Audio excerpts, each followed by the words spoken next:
ज़्यादातर लोग अपने दुखों की वजह दूसरों को मानते हैं, जबकि कई बार ऐसा होता है कि हमें कोई दूसरा दुख नहीं पहुंचाता, बल्कि हम अपने दुखों की वजह खुद ही बन जाते हैं। इस बात से हमें खुद को बचना चाहिए, क्योंकि ऐसा करने से हम खुद को ही परेशान करते हैं और डिप्रेशन में चले जाते हैं।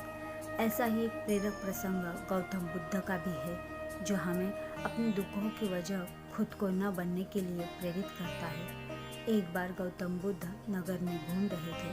तभी बुद्ध ने सुना कि उस नगर में रहने वाले कुछ लोग बुद्ध को बुरा भला कह रहे हैं और बद्दुआएं दे रहे हैं। ऐसा इसलिए हुआ क्योंकि उस नगर में रहने वाले कुछ विरोधियों ने आम नागरिकों के मन में यह बात बिठा दी थी कि गौतम बुद्ध एक ढोंगी व्यक्ति है और ये उनके धर्म को भ्रष्ट कर रहे हैं।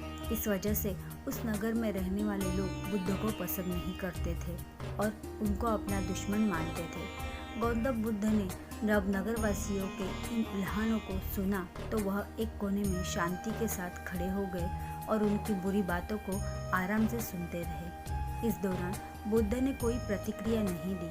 कुछ देर बाद जब नगरवासी बुद्ध को बुरा भला कहते हुए थक गए और चुप हो गए तो गौतम बुद्ध ने उन नगरवासियों से कहा, क्षमा चाहता हूँ, लेकिन अगर आप लोगों की बातें खत्म हो गई है तो मैं यहाँ से जाऊँ।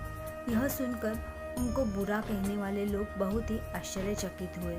तभी वहाँ मौजूद लोगों में से एक व्यक्ति ने बोला, हम लोग तुम्हारा गुणगान नहीं कर रहे हैं, तुमको उलाहना दे रहे और तुम्हें बुरा बोल रहे हैं। क्या तुम पर इन बातों का कोई असर नहीं हो रहा है? उस व्यक्ति की बात का जवाब देते हुए गौतम बुद्ध ने कहा, आप सब चाहे मुझे कितनी भी गालियाँ दें या कितना भी बुरा कहें, मैं इनके खुद पर नहीं लूँगा, क्योंकि मैं जानता हूँ कि मैं कुछ गलत नहीं कर रहा हूँ। इसलिए इन बातों का जब तक मैं स्वीकार नहीं करता तब तक इनका मुझ पर कोई असर नहीं पड़ेगा। गौतम बुद्ध ने आगे कहा, जब मैं इन गालियों और बुराइयों को अपने ऊपर लूँगा ही नहीं तो यह निश्चित तौर पर आपके पास ही रह जाएगी और मुझ पर असर नहीं करेगी। गौतम बुद्ध का ये प्रेरक प्रसंग हमें यह बताता है कि जब आप गलत नहीं हो तो किसी भी गलत और नेगेटिव बातों का असर कभी भी खुद पर नहीं लेना चाहिए, क्योंकि इससे आप अपने ही दुखों की वजह बन सकते हैं। अगर यह वीडियो अच्छा लगा तो लाइक, शेयर और सब्सक्राइब कीजिए।